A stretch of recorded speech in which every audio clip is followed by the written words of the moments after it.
Colossians chapter 4, verses 2 through 4. Continue earnestly in prayer, being vigilant in it with thanksgiving. Meanwhile, praying for us, that God would open to us a door for the word, to speak the mystery of Christ, for which I am also in chains, that I may make it manifest as I ought to speak. Paul, in writing to the people of Colossae, asked for their prayers, but he did not ask for prayers generically. He was very specific in what he asked the people to pray for. He asked first that they pray to have doors open, that they might have the opportunity to preach the word. Paul understood that even though he was in prison and in chains at the time, the Lord works in mysterious ways, or ways that we do not understand. Paul had already been witness to the different ways the Lord had worked in his own lives. Acts chapter 9. In the life of the Philippian jailer in Acts chapter 16. And many others as we read through the book of Acts. Paul had learned that the Lord will prevail. But he also learned that God's plans are not always our plans.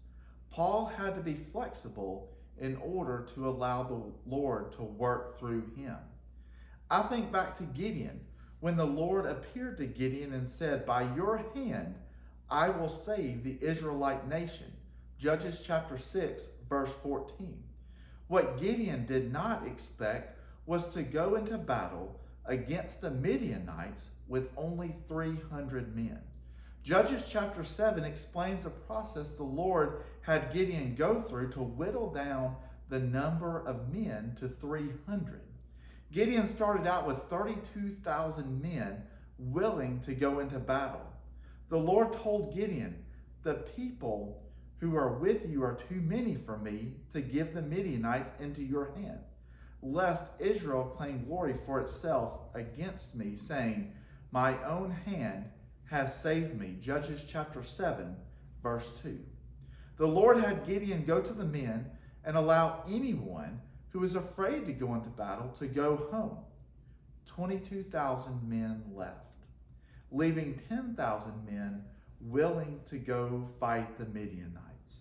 Verse 4, the Lord comes back to Gideon and says the same thing, and had Gideon take the men to a stream to drink. If they lapped water like a dog, Gideon was to send them home. If they cupped the water in their hand, Gideon was to keep them. He had 300 men remaining to go into battle with the Midianites. Like Paul, we should be praying for opportunities to spread the gospel, but these opportunities may not come in the form that we expect.